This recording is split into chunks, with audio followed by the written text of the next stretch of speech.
दोस्तों, 2 दिनों से उदयपुर जिले की गोगुंदा थाना क्षेत्र से एक बड़ी खबर आ रही है, जिसने पुलिस को भी हैरान कर दिया है।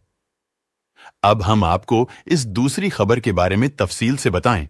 उससे पहले आपको बता दें कि इसी इलाके में एक मकान से सोमवार की सुबह एक ही परिवार के 6 लोगों की लाशें मिलने से हड़कंप मच गया था। मरने वालों में एक दंपति और उनके 4 मासूम बच्चे शामिल थे।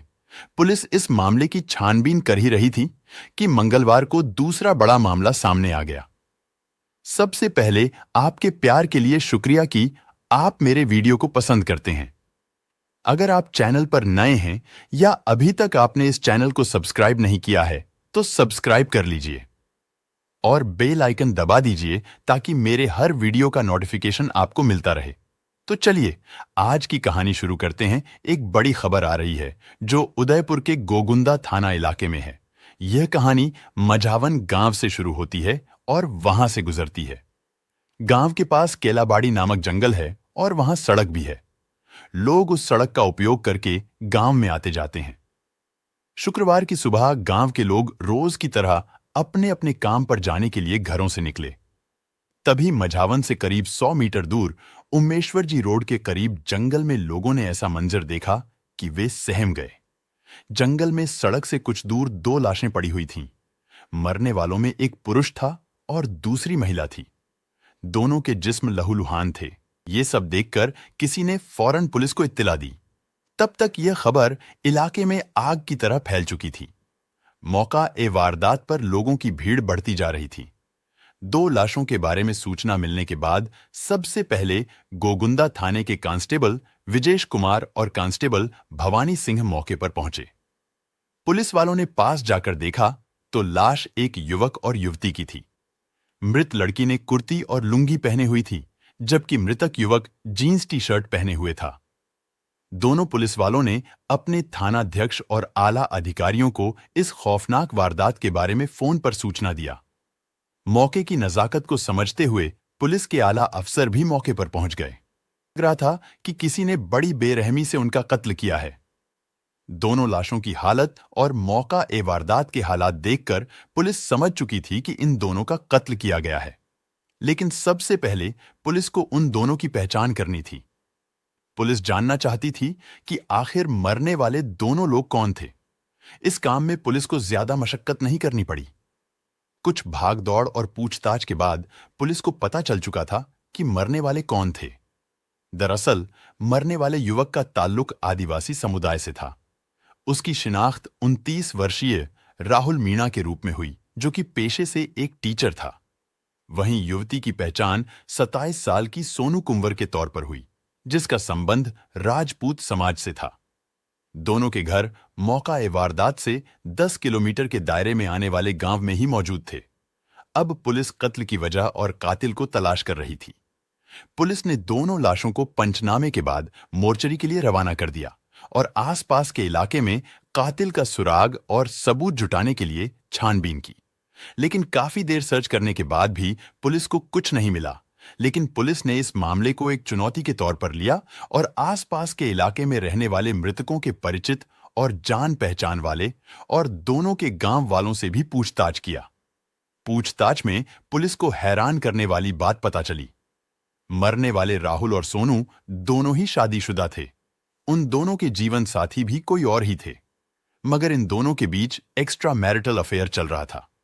इसके बाद पुलिस ने इस मामले में कई एंगल से जांच करने का फैसला किया। पुलिस ने इस काम के लिए अलग अलग टीम गठित करके तफ्तीश आगे बढ़ाई। नतीजा ये हुआ कि पुलिस ने इस सनसनीखेज और खौफनाक हत्याकांड का खुलासा महज 72 घंटे में कर दिया। इस दोहरे कत्ल की जघन्य, बर्बर और सनसनीखेज वारदात की कहानी सुनकर लोगों की रूह कांप गई। इस डबल मर्डर का खुलासा खुद उदयपुर के पुलिस अधीक्षक विकास कुमार ने किया। असल में इस डबल मर्डर कहानी का ताल्लुक तंत्र मंत्र और अंधविश्वास से था। इस केस की पटकथा में टोना टोटका भी शामिल था। पुलिस ने इस मामले में एक शातिर तांत्रिक को गिरफ्तार किया है, जिसने पूरी वारदात की खौफनाक कहानी बयां किया। पुलिस ने जब 55 साल के तांत्रिक बालेश कुमार को पकड़कर सख्ती से पूछताछ की, तो डबल मर्डर की ऐसी कहानी सामने आई कि पुलिस भी हैरान थी। तांत्रिक बालेश कुमार ने पुलिस को बताया कि वह पिछले करीब 8 साल से भादवीगुड़ा के इच्छापूर्ण शेषनाग बावाजी मंदिर में लोगों का कष्ट निवारण के लिए ताबीज बनाता है। वहीं सोनू कुंवर नाम की लड़की और मृतक राहुल मीणा के घर वाले भी आया जाया करते थे। उसी मंदिर में एक दिन दर्शन के दौरान राहुल मीणा और सोनू कुंवर की मुलाकात हुई। वहीं दोनों की आंखें चार हो गईं।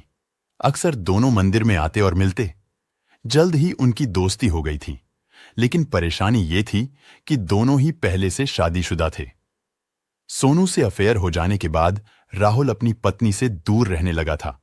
इसी बात को लेकर दोनों के बीच झगड़ा होने लगा। आए दिन होने वाली क्लेश और झगड़े से तंग आकर एक दिन राहुल की पत्नी भी मदद मांगने के लिए इच्छापूर्ण शेषनाग बावाजी मंदिर में बैठने वाले तांत्रिक बालेश कुमार के पास जा पहुंची। उसने तांत्रिक को सारी बात बताकर मदद की गुहार लगाई। महिला की परेशानी सुनकर तांत्रिक बालेश ने राहुल और सोनू के अवैध संबंधों के बारे में उसे सब कुछ बता दिया। ये बात सुनकर राहुल की पत्नी दंग रह गई। इस खुलासे के बाद बालेश ने राहुल की पत्नी को अपने विश्वास में ले लिया। डबल मर्डर की इस वारदात को अंजाम देकर बालेश वहां से भाग निकला। पुलिस ने 3 दिन बाद उन दोनों की लाशें जंगल से बरामद किया।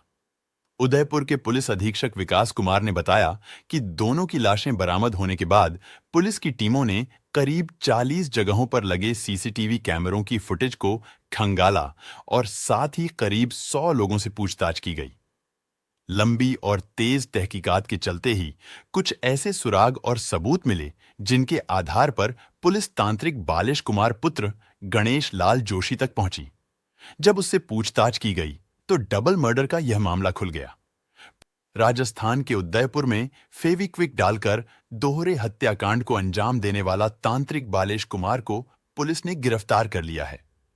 तांत्रिक बालेश कुमार ने दावा किया है कि उससे युवक युवती वशीकरण का मंत्र मांगने के लिए ब्लैकमेल कर रहे थे, इसलिए उसने इस हत्याकांड को अंजाम दिया। इतना ही नहीं, बालेश कुमार ने कहा, मुझे मेरे कर्मों की सजा जरूर मिलेगी।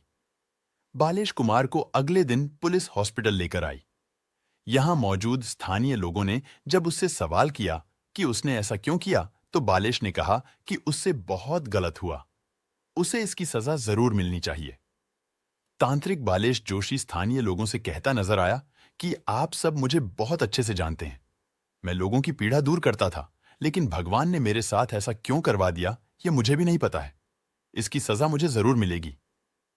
मृतक युवक युवती वशीकरण का मंत्र मांगकर मोटी कमाई करना चाहते थे, जिस कारण दोनों लगातार वशीकरण का मंत्र मांगने के लिए मुझे ब्लैकमेल कर रहे थे, लेकिन उन्हें मैंने यह वशीकरण का मंत्र नहीं दिया।